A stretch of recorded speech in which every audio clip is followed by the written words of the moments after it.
right. So welcome everyone and thanks for being with us. My name is Raul Fernandez. I'm a Brookline Select Board member and a supporter of Brookline's Safety Net Fund. The purpose of this town hall is to talk about what the Safety Net Fund is, who it helps, and how you can get involved. But before we go on, let me just give it to you in brief. Brookline's Safety Net Fund provides emergency funding for rent, utilities, food, and other essential needs for anyone who lives, works, or goes to school in Brookline. This whole community approach includes, of course, residents, but also Brookline's METCO families, small business owners, and employees, all regardless of citizenship or documentation status. Assistance is available in multiple languages, and anyone in need of support can call 617-277-8107. Once again, that's 617-277-8107. You can learn more or give to the fund at brooklinecommunity.org. That's just one word, brooklinecommunity.org. I'm joined today by Frank Steinfeld of the Brookline Community Foundation, as well as Ian Lang and Megan Smith from the Brookline Center. We also have in attendance Brookline Town Administrator Mel Kleckner and Select Board members Bernard Green and Heather Hamilton. Select Board members Ben Franco and Nancy Heller couldn't be with us today due to work and other obligations, but are in full support of the Safety Net Fund and our efforts today.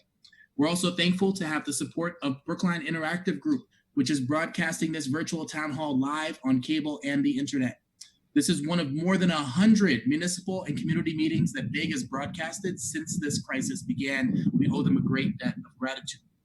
That includes our own select board meetings, as well as our virtual town halls for small businesses and nonprofits, which is now in our 8th week of meetings, our event with the Brookline Asian American Family Network addressing racism and xenophobia, our town hall for faith communities, and our event featuring the many stellar aid efforts and organizations in Brookline. So here we are, some 2 months into this crisis, meeting on a date, May 4th, when we once thought our local economy might reopen, and we could get back to some sense of normalcy. What we now know is that businesses won't reopen until May 18th at the earliest, likely later than that, and even then, and for the foreseeable future, we'll be living in what will become a new kind of normal. One where we're more physically distant from one another, but also one, if we choose it so, where we can be more socially connected. While the health toll of this crisis is measured daily in positive cases and far too many deaths, there are other pre-existing conditions which this virus has brought to our attention. Our school buildings remain closed for the remainder of the year, while teachers continue the work of educating our kids remotely, highlighting our racial and economic digital divide, lack of computer access, slow internet speeds, or no internet at all. Likewise, the closure of schools and childcare centers has exacerbated our childcare crisis. Those who must now work without the benefit of schools or childcare now see what many low-income parents, particularly single parents, have struggled with for far too long. Many of us have been feeling a sense of isolation during this crisis. That's a feeling that all too many elders in our community know all too well. A feeling that's been exacerbated by the necessary closure of our senior center and the virtual nature of our current support structure. We've known for some time that 40% of Americans have said they would struggle to come up with $400 for an unexpected expense. Well, here we are, 3 days after the rent was due, with a statewide unemployment rate of 13% and much more, including undocumented workers. The pre-existence of our local food pantry provides evidence that food insecurity existed well before this virus, and now the threat of going hungry or missing a meal has become too real for so many more of our residents. A lack of access to healthcare, housing, transportation, decent pay, and opportunity, all exposed as pre-existing conditions inflamed by this current crisis. And it's all worse if you're Black, or poor, or undocumented. Systemic inequalities, particularly economic and racial inequalities, are all staring right at us. Even as we address their symptoms through this important safety net fund and other critical relief efforts, we must also choose to address their root causes, not just now, but also after the worst of this has passed. The important thing isn't just that we cannot go back to normal, but that we should not go back to normal.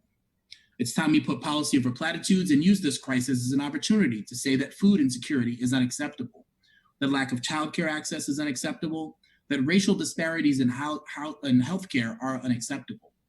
That isolation, that domestic abuse, that homelessness, that systems that allow our neighbors to subsist at a level so low on Maslow's hierarchy that it can be barely called survival is simply unacceptable. The truth is that we're all living different pandemics right now. Those with children, the elderly, those in nursing homes, first responders, healthcare workers, business owners, artists, transit workers, teachers, youth, nonprofit leaders, municipal workers, elected officials, immigrants, Asians, Blacks, janitors, farmers, grocery workers, all living different pandemics. I'd encourage you to stop for a moment and think about how someone in a situation different than yours may be struggling during this pandemic, and even before it began. Friends and neighbors, if ever there was a time to think beyond ourselves, this is it.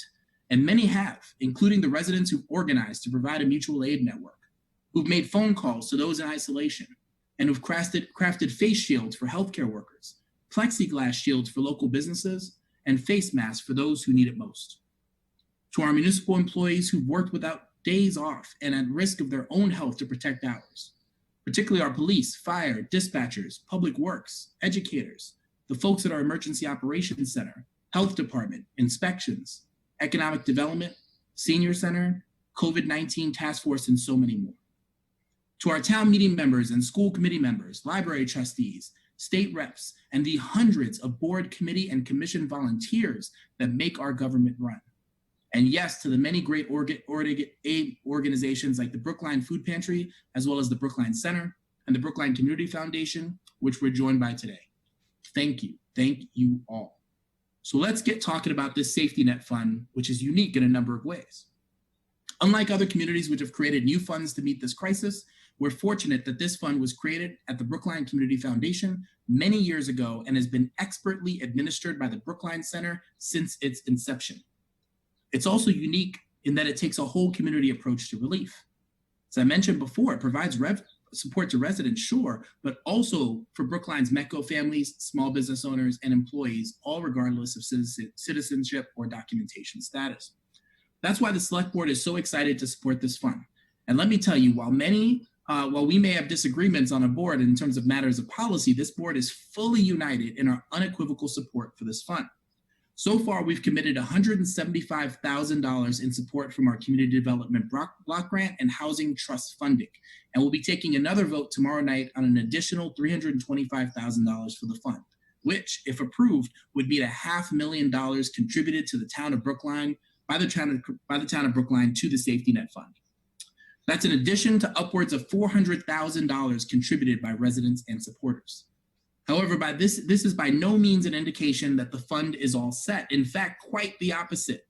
As you'll hear from Frank, Ian, and Megan, the need in Brookline is growing and will continue to grow for the foreseeable future. It's up to those of us with the means to do so to give what we can at brooklinecommunity.org to meet the needs of our neighbors now and well after this crisis has passed. Before you hear from our next speaker, just a quick note that those joining us on Zoom should use the Q&A function at any time to ask us questions. Brookline Interactive Group's amazing Kathy Bisbee will also monitor the YouTube and Facebook live streams for questions. We'll queue them up throughout our conversation and we'll endeavor to answer all of them before we're done today. And with that, I'll turn it over to Frank Steinfeld at the Brookline Community Foundation. Frank, take it away.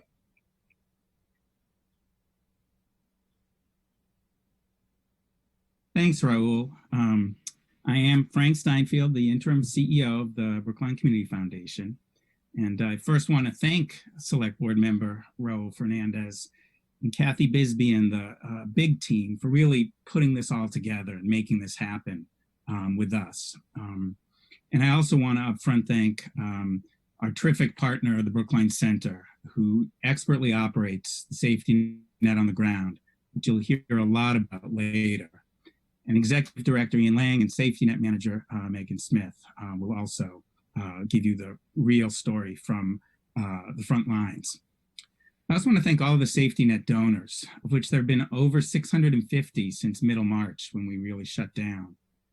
And all of the organizations that make referrals to the safety net, which include the Housing Authority, Brookline Schools, Houses of Worship, the Senior Center, and many, many other programs and agencies across the town. We hope that anyone who knows neighbors in need will encourage them to contact the safety net as an available resource that is there and has been there for some time. And by way of a little more background, BCF has a long history of providing local relief. 100 years ago, it was known as the Brookline Friendly Society, and its newsletter emphasized its unique ability to assist the needy. Quote, "We hear of such distress when you don't, and your support enables us to act." And this approach has really continued to this day, and jumping ahead, following many years of different types of informal and somewhat semi-structured support for basic needs, the modern BCF really was created 15 years ago with the center. And they've enabled us to really formalize and institutionalize service that is, as you know, incredibly needed at this point in time. And as Raul mentioned, unlike other communities that have had to build and implement a COVID-19 fund on the fly, Brookline already had a facility in place that was really designed for this type of emergency. And the key to having the capacity to meet this emergency really comes from the Brookline Center and its expert team of social workers and case managers who can offer relief on an individual basis. They help people access, in addition to funding, other resources that might be available. And it's one thing to raise money for emergency relief, which is hard work, but it's a whole other challenge to deliver funds to the people when they need it, and to the extent possible, to build on that through other community networks. And this is exactly what the Brookline Center does as the real engine for moving this ahead. So I want to turn it over to them to really discuss how the safety net works and what they are seeing on the ground. And before I do so, I do want to reemphasize that for anyone in need of safety net support, please do call 617-277-8107 or go online to brooklinecommunity.org/safetynet. And for those who would like to contribute to the cause, they can go to the same place online, brooklinecommunity.org/safetynet. Thanks. And Ian, if you would take it from here. Thank you so much, Frank, Raul, and the rest of the select board and town administrator, Mel Kleckner. On behalf of the Brookline Center, our more than 100 employees, our board, I just want to say how honored we are to be part of this effort. The Brookline Center is the Brookline Center for Community Mental Health, and we take that responsibility very seriously. We are here to serve the community in whatever way we possibly can. We are the work that Megan, and who will talk in more detail about the safety net program in a second, the work that Megan and her team are doing to make sure that people have access to the funds they need to pay their bills, access to the services that they need, access to other social service programs that they're qualified for, is amazing and really inspiring. The access that our more than 80 clinicians are providing on a daily basis through telehealth appointments is really just critically important. We had a staff meeting earlier today, and one of the therapists at the Brookline Center sort of made an analogy about how, in many ways, this situation is like if you'd been signed up against your will to run a 5K race, and you were running along, and at 2.5 miles, you were doing well, you were almost done, and the race official stepped out and said, "Well, actually, it's a 10K race." And you think, well, maybe I can do that. I can keep running. I can do a few more miles. And then as you approached the end of the 10K race, the race official stepped out and said, "Well, actually, it's a marathon." And I think that's what we're all trying to go through right now. We're all trying to make sure that we can draw on our own support, the support of others, and the support of our friends and our family to get through what is really going to be a marathon. And we are in for a long duration event, and the Brookline Center will be here throughout this event to help and support the community dealing with both their mental health needs, but more broadly, just the need for the community to be connected with, supported, and accessing these critically needed services. I'm going to go ahead and talk and turn this over to Megan Smith, who's doing the real work as she manages the safety net and the safety net team on the ground, and she can talk a little bit more about who we're talking to, what we're providing, and the great work that she and her team are doing. So Megan, thank you. Take it away. Hi, everyone. Thanks so much for having me. and for putting this meeting together. So I thought I would start just by sharing a few stories from the hotline and talk a little bit more about what we're seeing now. So I've managed the fund for the past almost 2 years, and obviously we are in an unprecedented time where we're seeing a large increase in call volume and a significant increase in needs from our community. A few weeks ago, we spoke with a client who was a single mom of 4 children, and she not only was a Brookline resident, but also a former employee of an organization in Brookline and was laid off due to COVID. She, had some money in her savings. She had filed for unemployment, but hadn't received it yet. And she was able to meet most of her basic needs, but just was having, some trouble with some outstanding bills that she had. Throughout this crisis, her child had an emergency medical need, and she went to the hospital with him. And the physicians ended up giving a device to her that she would need to use to monitor him that connected to a cell phone, so that if there was an emergency again, she would get an alert right away and she could take him to the hospital. But because of her economic circumstances due to COVID, she wasn't able to keep up with her phone bill. And, it's something that, one of these expenses that we take for granted for many of us, but just that little thing that she really needed so that she could really care for the health of her family. And that was something that the fund was able to provide. So we're seeing a lot of stories like this with people who, who have been laid off or who are forced to leave their jobs because of other circumstances to care for their children at home, and people who really just need that extra step, that extra support right now to be able to maintain their stability and well-being. We're also working with numerous other agencies in town and community partners to be able to provide resources to folks who call the fund as well. So I spoke with a woman a couple of weeks ago who had called the fund for the first time, had never accessed our services before, and she really was just having trouble getting the groceries and food that she needed. She was a woman in her 80s, and she was also caring for her disabled daughter who was in her 60s. And she was going out every day to the grocery store, or every week to the grocery store, to be able to get the food that she needed for her family. And she was not aware of the other resources that a lot of folks in town had put in place. So I was telling her, you don't need to go out to the grocery store. There are people that are doing food delivery. And for a family like this that was so at risk, there's a lot of folks in our community who and in every community who have health needs and aren't able to or shouldn't be, out and about going to the grocery store, coming back, who are really putting themselves and their family at risk. So a lot of what we're doing now is also just providing information to folks who need it and who haven't seen it elsewhere. So, we were able to help her with some basic needs. And when we gave her a food card so that she could go out grocery shopping, but she was just surprised to know that there were other people in town who were also coordinating efforts to be able to do things like deliver groceries.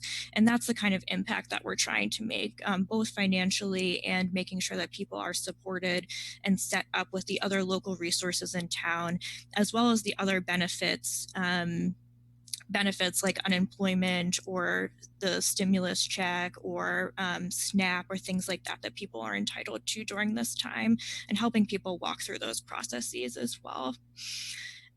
So obviously the fund has really changed over the past 8 weeks or so.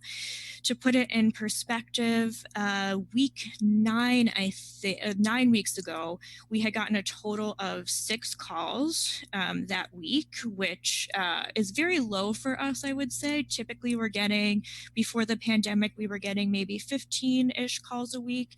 And we've been averaging about 100 calls or so for the past 8 weeks every week. So we've shifted a lot of our models internally to be able to meet the need. We have moved completely to a virtual model. We've had staff who have really stepped up and are doing a fantastic job to be able to manage the phone lines. And we're also planning to hire more staff to be able to meet the need over time. Right now we have 7 case managers, including myself, who are managing the phone lines. And the team is just doing fantastic work. I can't say enough about how grateful I am to have the team that I have.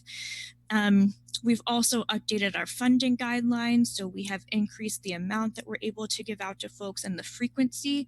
Typically, in the past, we had capped assistance at 1 time per year for each caller, and we've updated the guidelines so that people can get additional assistance during this period. So certainly, if you are somebody or you're working with folks in the community who have received assistance earlier this year, definitely feel free to call out again if you're impacted by COVID and need help. To date, since the pandemic started, we've funded 155 families in Brookline, provided them with assistance, people who have been impacted by COVID. We're seeing an increase from folks who are living in or renting market rate apartments. In the past, our percentage of folks that we were serving who lived in subsidized housing was around 85%, and that's been pretty consistent for the past number of years that the fund has existed. Around that percentage has been historically, and right now we're at about 50% of folks who live in subsidized housing and 50% who live in market rate apartments, and that percentage has continued to, the percentage of folks that we're seeing in market rate units has increased every week so far. So what we're seeing are a lot of folks who haven't historically needed our services or haven't historically reached out before, people who have been impacted and aren't as familiar with what resources are available to them in general. So we're able to not only be meeting the need for those folks, but also making sure that they have access to all the support that they need. The process right now, as people have alluded to, is to call the main Brookline Center number at 617-277-8107 and ask for the safety net fund. We are trying to return all calls within 48 hours, and our aim is to get funding out to people in about the turnaround timeline for a week or so. And finally, we're also working with other organizations in the community to help meet the need. We have been collaborating with the Mutual Aid Network and the Food Pantry to make sure that people are familiar with those resources. We are currently in process working with the Housing Authority and Kids Clothes Club to be able to give face masks to every adult who lives in Brookline housing. And we have collaborated with the Family Aid Shelter in town as well to be able to distribute food resources and diapers to them. So I really envision this and the safety net as a one-stop shop, a big tent approach, working with the entire community to be able to meet the need. So I think that is all that I have to say, but I'm sure people have some more questions I'm happy to answer. I'm sure you've got lots more to say, Megan, because you've got lots of questions coming in. Can you talk, before I get to these great questions that we have submitted by our viewers, can you talk a little bit more about what that experience is like for someone on the other end of the line? So they give this call, they drop a voicemail, say, hey, please give me a ring back. I want you to talk about 2 different things. One, what does that call back look like, sound like? What kinds of questions are you asking? And also, what does that look like for someone who is a non-English or limited English speaker? How do you provide those kinds of supports too? Thanks. Great, yeah. So the call back, I hope is fairly simple. There's not a ton of information that we require. We're really just trying to get a better sense of what people's needs are and what the situation is with them so that we can provide the best assistance that we can.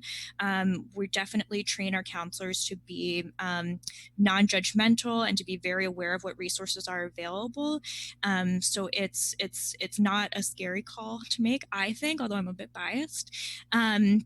and people should just be anticipating being able to share a little bit about what is going on with them and what their needs are.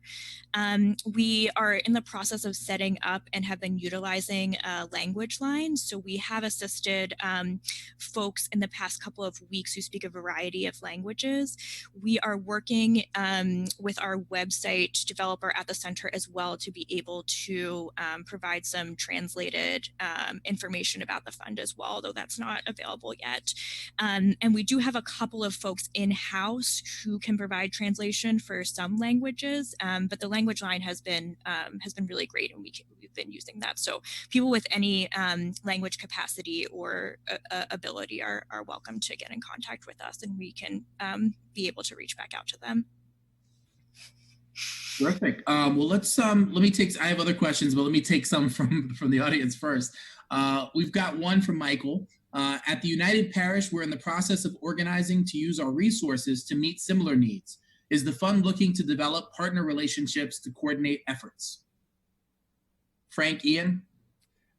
Absolutely. I think as Megan said, the goal here is to serve as both a place for people to get that direct support they need, but also a place where we can bring together all of the resources that are available across Brookline in a million different places and really bring them together in one place, so that in some ways we can be that one-stop shop. If you call us, we're more than happy to work with you. I would encourage people to reach out to us if they have ideas or want to partner. I think the real critical component, and Megan touched on it, is that we're really working with our care coordinators and our case managers to really help them understand the wide variety of services that are available out in Brookline, so that when someone calls, they can help put them in touch, because the safety net plays a really important role in helping people make it through this difficult time. But there is so much more support that many people will need, whether it's emotional, or someone to deliver groceries, or someone to, as Megan talked about. And so we want to make sure that we're connecting people. Not only are we providing that initial sort of financial help, but we're also connecting people to the support structure out there. So if there are people out there who want to partner with us and want to reach out to us, we would welcome that opportunity. And I'd just add that a lot of it is around having a referral system whereby you can reach people from different angles and in different ways. And if the safety net is able to provide a certain level of, say, support for food insecurity, maybe it's not enough. Maybe there's something at the pantry that they should be accessing as well. Or maybe something at one of the churches. And we try to keep lines of communication open with a lot of these groups. We've been meeting, us three, in fact, with the Interfaith Clergy Group, to look at some of the different ways in which folks do intake, what types of, populations and challenges they're seeing in different places, and how they can complement each other better, and how to share information about either the same people or new people that are, in need of support. And so I think it's a good aspect of Brookline, the degree to which agencies and nonprofits try to coordinate, and there's always room for improvement, but I think the attitude is very positive. Great, thank you. Next question is from Eric. It says, I know the select board was able to approve a block grant to the Safety Net Fund, which is wonderful, but I'm wondering if the town of Brookline can do even more to support BCF Safety Net. It is wonderful to ask the community to make charitable contributions, but given that the BCF Safety Net is the very best place to help those in dire need in Brookline, are there other places, other items within the town of Brookline's budget where the select board could redirect funding to the BCF Safety Net Fund to address the impact of the COVID-19 crisis on the most vulnerable in our community? I can give this a go. I also know we have Town Administrator Mel Kleckner on right now that talk about this. I do want to give a little bit of context here. We started a while back at the early stages of this crisis, trying to figure out what it was that we could do as a community to support what we knew even before the need has grown to where it is right now. What we knew was going to be a real serious need, and started working on that diligently. I learned a lot about municipal law during this process, including something that is unironically totally called the Anti-Aid Amendment, which does prohibit municipalities from providing direct aid in times like these, and any times for that matter. But I'll leave it if Mel, you've got more to say on what is it that we well, we've talked a little bit about what we have done, but what else can we do? Can we do something else financially? And what other things are we doing non-financially to provide support? And you're muted, just so you know, Mel. There you go. Thank you, Raul. Good afternoon, everyone. So I want to also thank Raul for his initiative.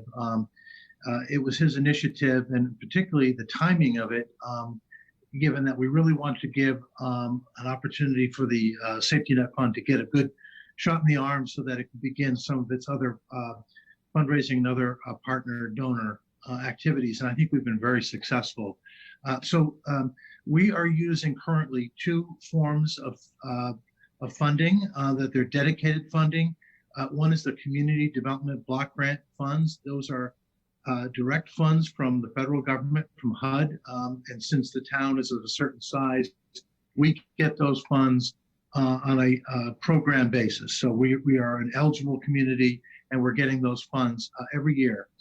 What we did a few weeks ago was find some funds within our existing allocation, which had already been allocated to a number of good programs. We were able to cobble together enough funding to make an initial contribution to the fund. And that's what has spurred other activity, including the Affordable Housing Trust, the Housing Trust Fund, I should say, that the town also manages. Raul mentioned the anti-aid amendment, and certainly that is a concern. We operate in a very regulated environment, and currently municipal finance law says that you have to have certain legislative authority to make appropriations for these kind of purposes. I'm not sure, quite honestly, if the town couldn't do that in this current emergency. But the fact of the matter is, we do have dedicated federal funds, and I think Mr. Select Board Member Fernandez mentioned that we're going to get a whole new, and we've just received notice that we're going to get a whole new allotment of special community development block grant funding. I believe over $800,000, which we anticipate using to support the Safety Net Fund and other purposes. Great, thank you. Appreciate that, Mel. Okay, so the next question we have here: how is money actually distributed to those families, people in need? Is BCF giving money directly to people in need? Is this based on first come, first serve application, honor system, or is BCF giving to nonprofits that make distribution decisions? Megan, I see you nodding along. I think you're going to take that one, right? Oh, sure. Yeah. And if Frank can also, speak to how that money is given out. Well, I'd like to start at the high level, and then have Megan just explain the specifics. The Community Foundation does the fundraising and development work to ensure that the operation can, exist year over year. So it's had a budget over time, and basically its entire operations is then taken over by the center, who have the expertise and capacity to understand what the needs are coming in, and then to do the triage necessary to manage people's current concerns to the best degree possible with what resources exist. So BCF doesn't give any specific monies to individuals, and generally the fund, although it can fund other safety net related operations like the food pantry, whom it has worked with, and some others, for the most part, the safety net service is solely administered by the center. And then Megan might talk to individual payment, the model that they use to, again, distribute the funds in an appropriate manner. Great. And so we have a couple of different types of assistance that we provide. Primarily, the fund has historically provided rental assistance, which that continues to be the most requested type of service following the pandemic, but historically that has been the case as well. So there are a bunch of things that fit into the category under direct cash assistance, I would say. So rental assistance, assistance with utilities and bills. We also fund appliances for folks in need, like refrigerators refrigerators and microwaves. We do beds and mattresses as well, although that's been a little bit more challenging since the pandemic started. And we were providing a diaper service as well up until the pandemic hit. We also pay outstanding medical bills that aren't covered by insurance and cover some cleaning and sanitary costs in the event of needing that due to sanitary or hoarding issues. And so those payments, we have an intake. So somebody will call the hotline and we'll do an intake with them to figure out get a sense of what their needs are. And we make those payments directly to other agencies. So directly to a landlord or to a property manager or to the place where, somebody would owe a bill to. And then we also help with basic needs in terms of grocery assistance or clothing assistance or transportation. And to do that, we have gift cards that we are able to give out directly to folks. Can I just add one really quickly? So while the center is happy to see anyone who needs mental health services, and if anyone wants to call in, we'll be happy to provide intake. We're taking new intakes. I want to be really clear that this is a somewhat separate process. So people who are going to Safety Net are just going to Safety Net. You don't need to be a client of the center. You don't have to have any other relationship with the center if that's something that you don't need or don't desire. If you do, obviously we can take care of your mental health needs as well and treatment needs, and we'll make sure that you get into treatment. And that certainly is going to be something we see as a long-term need for many people. There's such an increased need for mental health treatment services that caused by this pandemic that I think that's likely to be sort of the next phase of the response. But I do want to be really clear that if people are coming in and looking for support through the Safety Net program, that is a separate thing. And so, you're talking to the Safety Net community team. This is not in any way, shape, or form part of it's part of the center. The center is offering the program, and as part of our community mission, we do it, but you're not necessarily a client of the center. So I just wanted to be clear about that. Yeah, that's a great point, Ian. And the whole concept of really promoting and supporting wellness across the town and being able to do that with the help of trained case managers who, are often social workers and have the capacity to really understand a broad set of needs or concerns or opportunities and to help bring those together in a way that serve the whole person is really why I think our facility is effective and, worthwhile for a community like this. Great. Thanks. So Ellen asks, how does this fund relate to the Mutual Aid System Fund? So Mutual Aid is an organization that, or a network of volunteers that have sprung up since the pandemic began, and they are doing some really fantastic work fundraising and being able to meet folks' needs right now. They were also, the folks first on the ground doing a lot of the grocery delivery and figuring out what needs were. So one of the organizers, Bonnie, I've been in touch with her pretty frequently. We're definitely collaborating with them. And right now, I would say, we don't have any sort of formal relationship or organizational relationship with them, but we certainly have an informal relationship where we are referring clients to the other one, depending on what the need is and what we're able to meet. So certainly we're working very closely with them right now. Okay, good to know. Another question, this one's from David. How much money has been distributed over the past 8 weeks, and what is the average amount per grant? What are the projected needs? Such a good question. I should have opened my spreadsheet before. But if you give me 1 minute, I will be able to tell you. Exactly. While you check that out, I did want to add one thing to what you said as well. I think it's great that there are other sources for support as well. I mean, support like, for instance, from the Brookline Food Pantry, as well as Mutual Aid Brookline, and not to forget that there's also a state fund too.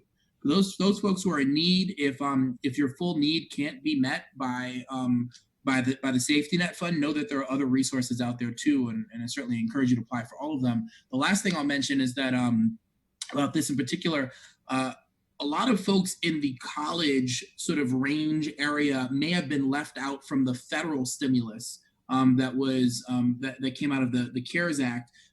There is money that has been sent to colleges And so each college has an opportunity to get a certain amount of money based on the population. For instance, Boston University has gotten just about $15 million.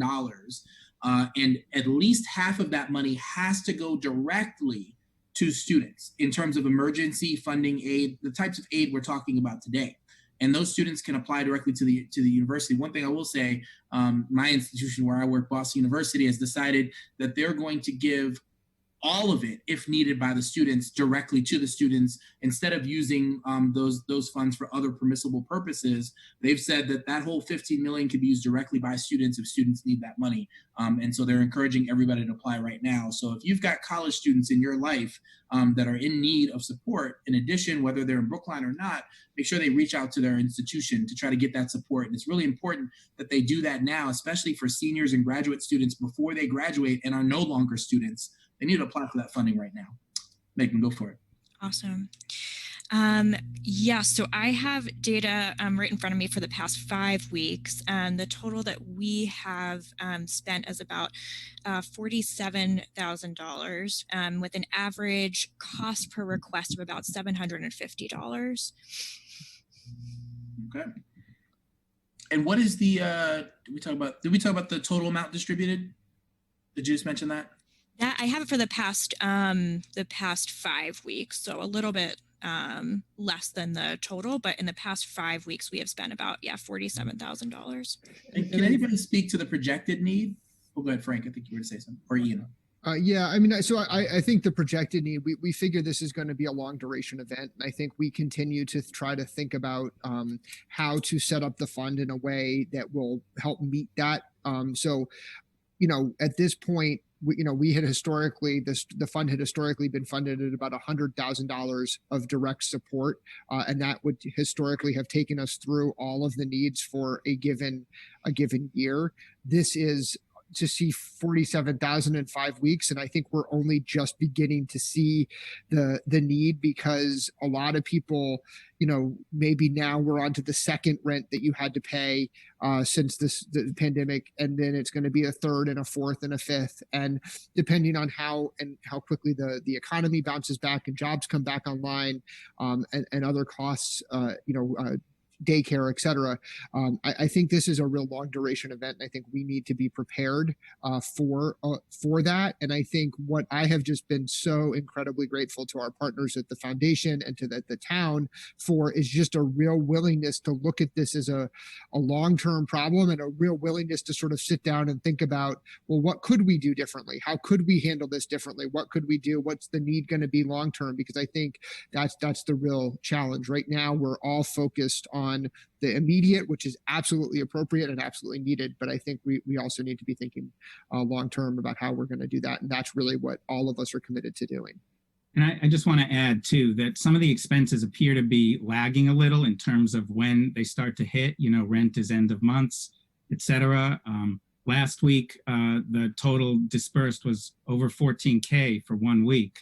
So that's a different kind of trend than some of the previous weeks coming into the COVID situation. And that's 6 times what a typical week would have been prior to the situation, just in terms of immediate and kind of clear demand, and largely around rents and higher rents for some, either market or closer market type housing situations. So that seems to be, one of those things that will continue at that level or higher for the foreseeable because of the, broader business environment. And so we're really trying to play the long game and to look at, 12 to 18 months of really different than what we were used to kinds of needs. And in order to really do that, especially when people start going back to work and there isn't the same acute kind of media attention that gets people to donate, we're going to hope we have a balance, I think, that can sustain the service over time, because it's just not going to go away. So I think the numbers you're hearing now we're still ramping up as far as this sort of deep community level costs that we're seeing. Great. Thank you. Alan asks, can someone visit you physically to make a request? Obviously, they don't need to currently. Any sense, based on what you're hearing in terms of the timeline from the governor and others, of when the Brookline Center itself might be available to visit in person? Yeah, so what I would say is that in general, and right now, we are certainly encouraging people to call in. We want to be as safe and protect health for everyone involved. The center, as an essential service, does have a small group of staff on site to deal with clinical emergencies, but for safety net related emergencies, or I'm sorry, safety net related challenges, we would ask that you call in. It's my hope that over time and in the hopefully not too distant future, we will be able to offer in-person services again.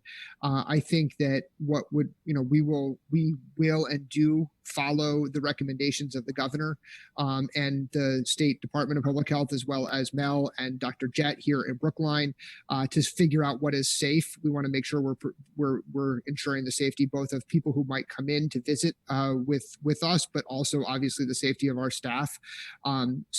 So for now, I would ask that you go ahead and call. But in the future, and certainly in the past, prior to the need for social distancing, we did take in-person visits and hope to in the not too distant future. But I think we're I'd guess at least a month away from that. Though we'll certainly take our cue from the public health officials like Dr. Jett and the state Department of Public Health.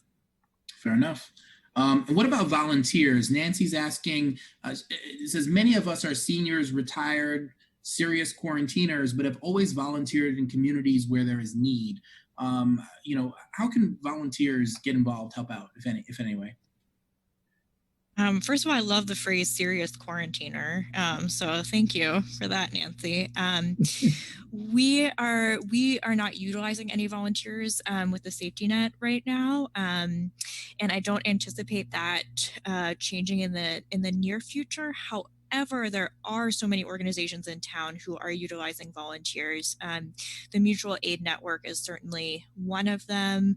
And I'm maybe, and probably one of you guys know this better than me, but I know that there's also a program in town that's looking for volunteers for folks that are wanting to make phone calls to isolated people. So if there's somebody who, you're not able to go outside, but that's something that you have the capacity to do, that's certainly something that that's a need that can be filled as well. Right. I also note that if you can find this video, I know that that Big live streamed it and recorded it, and it's up somewhere. But Select Board Member Heather Hamilton hosted a town hall on aid efforts in Brookline, I think was the name of it. And if you can find that, there were more than a dozen organizations that were present there talking about what they're doing and what kind of support they need.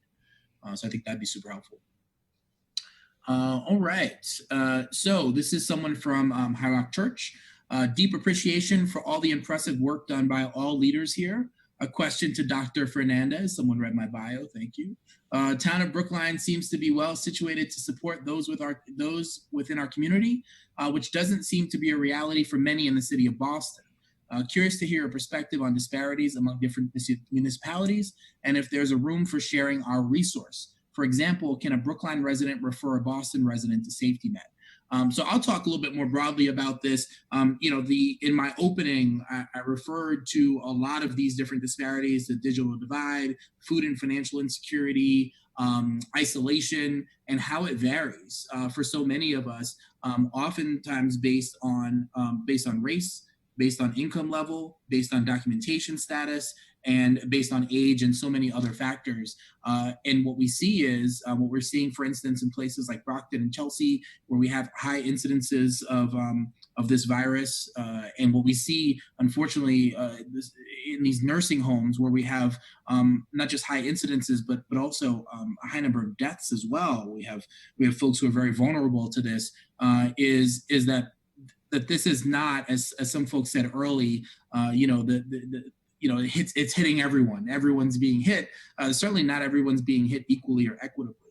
And that we know that there are more in greater danger here, and to go to people who need it because of things like documentation status. We're not doing that here, right?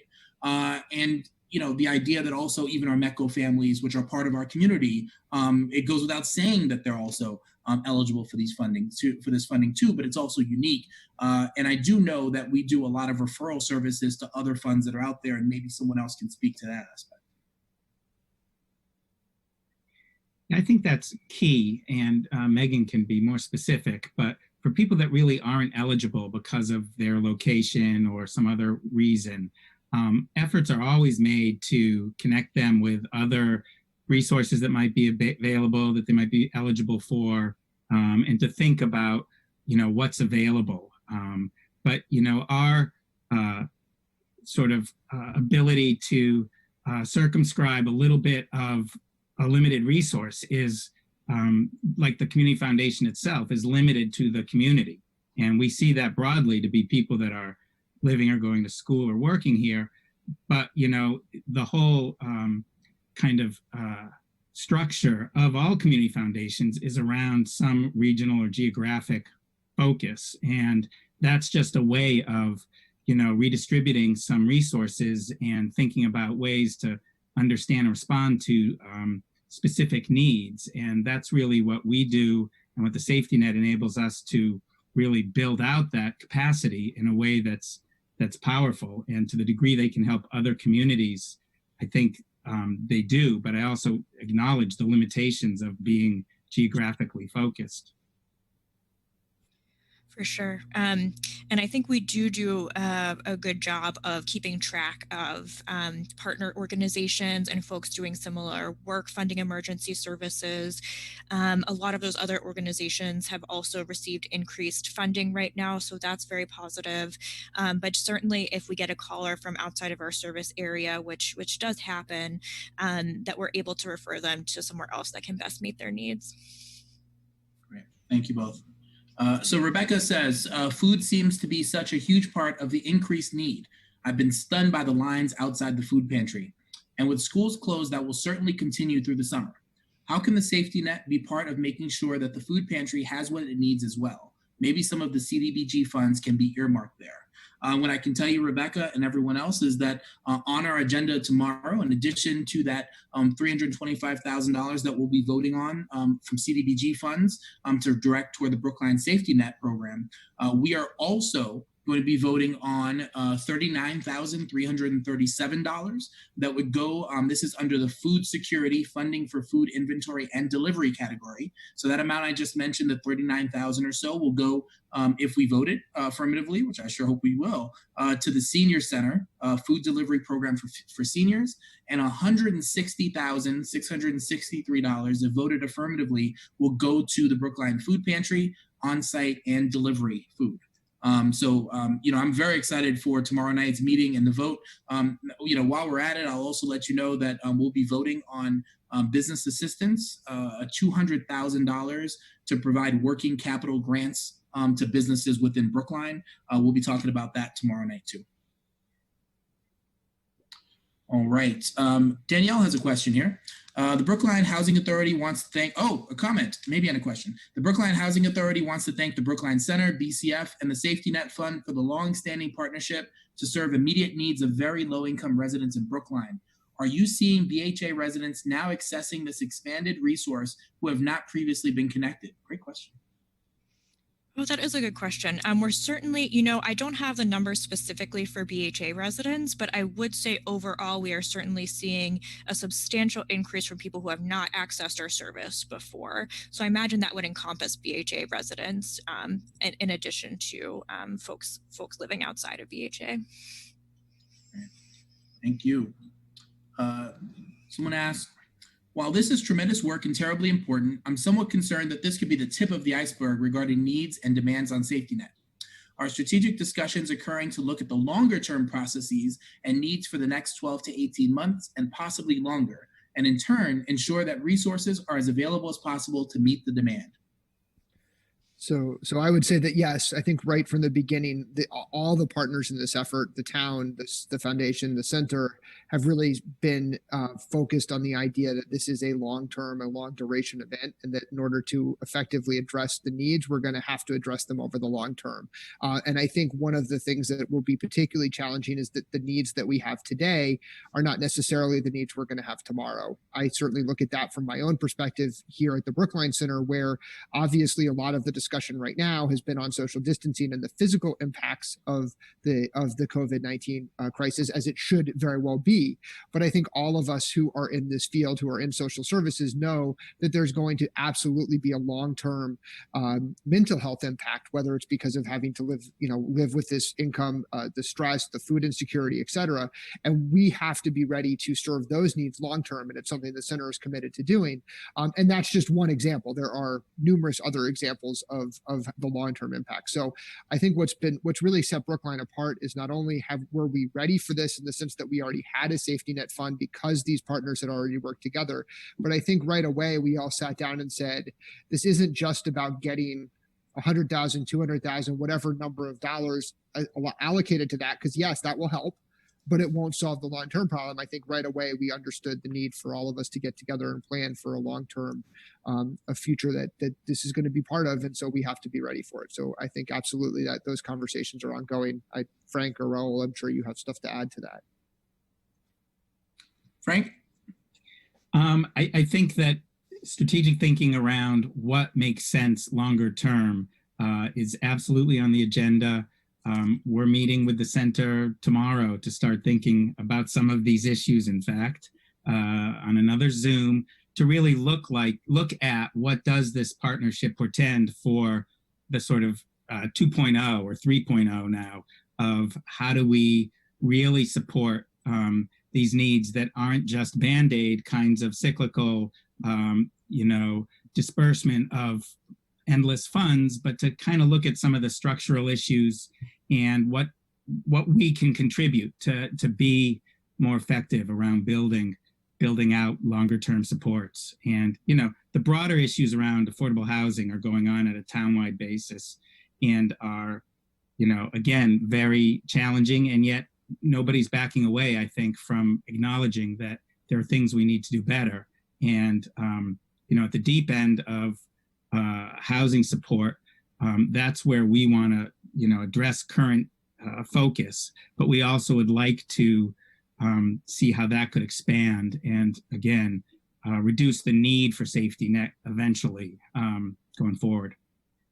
Absolutely. And I'll just add from my perspective that we've got to start getting at the root of these issues. And as I mentioned in my opening, this crisis has exacerbated and amplified these issues that already existed pre-COVID.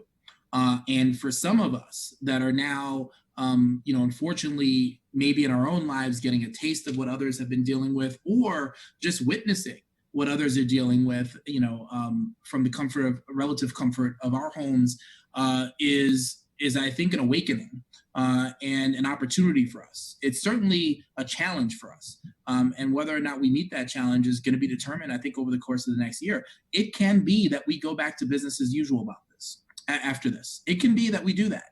And odds are that we will. And I'm hoping that we beat those odds, that we actually use this as an opportunity to come together and to say no mas, like no more. Like we must step up and address the root causes of these issues, certainly within our own community, but thinking about a more regional perspective and even a larger perspective than that. We've got to step up and do something here. So I look forward to being part of that conversation for sure.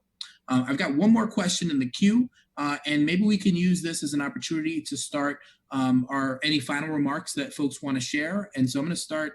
This is directed at Megan, so we'll start with Megan. Generally speaking, can Megan talk a bit about how folks are learning about the fund?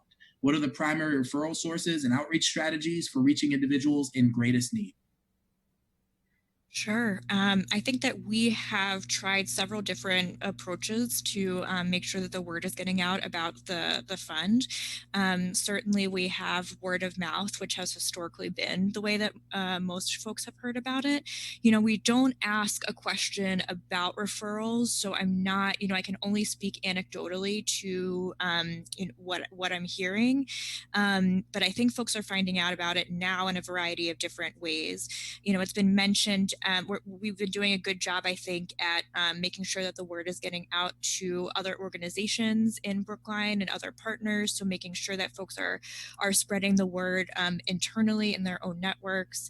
BCF and the town and the center and a lot of our other partners have also put out blasts to their constituents and donors and clients, making sure that people are aware of this as a resource. So I think it's really been a town-wide approach to making sure that the word is getting out there. Right. Megan, anything else you want to say before we'll do final remarks now? Anything else you'd like to add? I think that I have said most of everything that I had planned to say. So thank you very much to everybody who is watching and BCF for their support in the town, and also Big for putting this together. It's been really great just having the partnership with so many folks in the community and being able to come together in this time.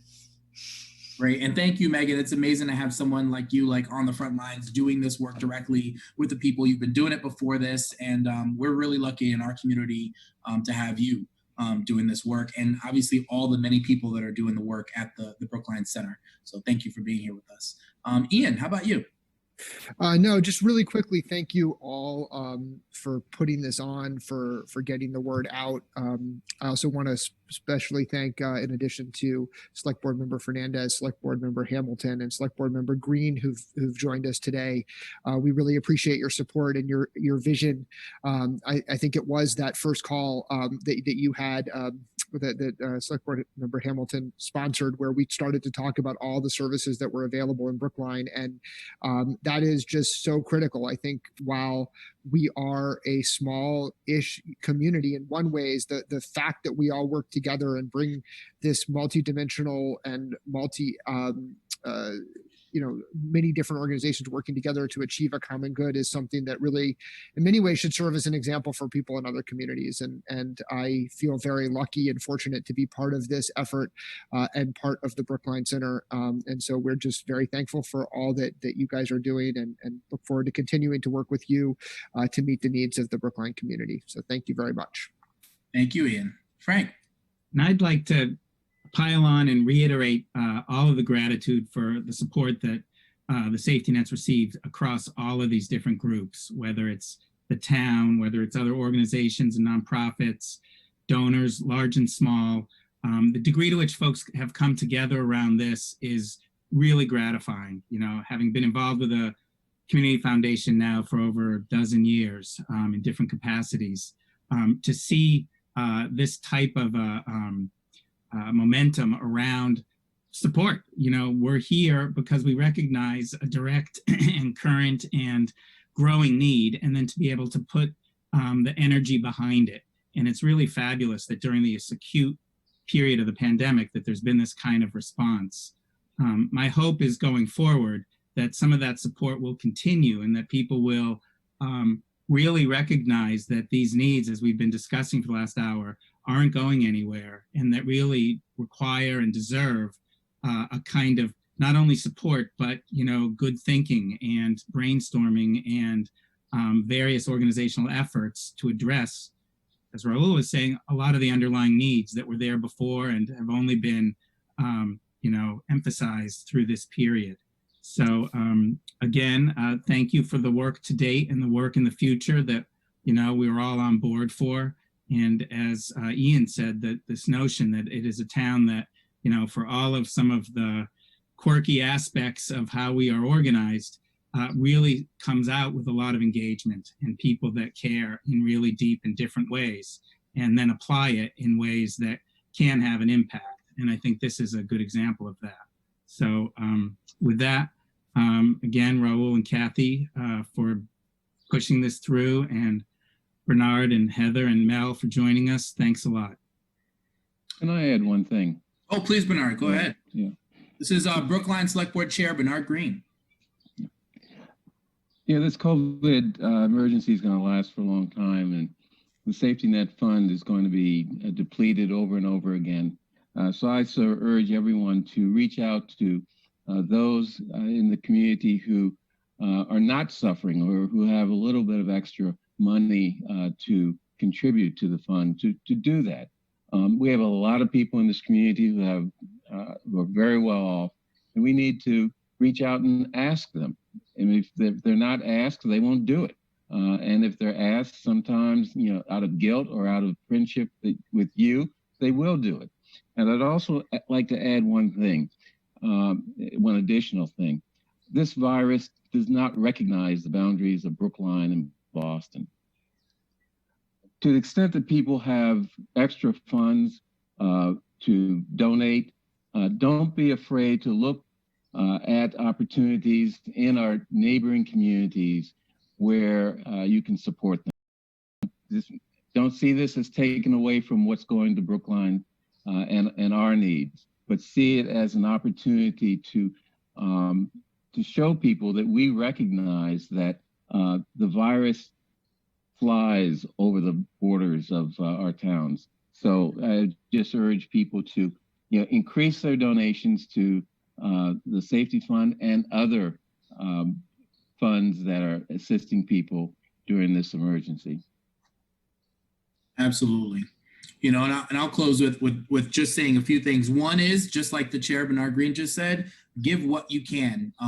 There are those of us that need, and those of us that are able to give right now. To the extent you're able to give, even if it's a small amount, please give what you can. I certainly have, and it made me feel better every time. But also, step two, help your neighbors. There's so many of these other, small aid organizations and efforts, just like calling folks, things like that are so simple, delivering people's medicine and groceries if they need it, checking in on people. All of these kinds of things really matter, not just in the big scheme, but in the small scheme, like to the fabric of who we are as a community. And I've been so proud to see so many individual people stepping up in that way just to help other people. And then the third thing is just to commit yourself. To commit yourself to addressing one or more of these issues that we've talked about today, and to say that it's simply not acceptable, and that as we've seen them highlighted throughout the course of this crisis, to figure out how you can get involved in the longer term efforts, like one of the questions asked earlier, those longer term efforts to start to root out some of these issues. I believe we can as a community, and that we should not accept good enough, that we should not accept that some people are just subsisting, that is not good enough, and that we can come together as a community and work to solve those problems. So thank you once again to Frank, to Ian, to Megan, to Kathy, and the whole Brookline Interactive team, as well as all of our select board members, including Bernard and Heather who joined us, and of course the town administrator Mel Kleckner, to the entire Brookline municipal staff that has been working, like I said, without weekends since this thing began. To help keep us safe, to keep us informed, and doing everything they can to keep our community running. And thank you to so many volunteers and others that have gotten involved in this. Until the next conversation, which I'm sure will be very soon, signing off. Thank you so much, everybody, for being with us. Appreciate you. Thanks, Raul. Take care. Thank you.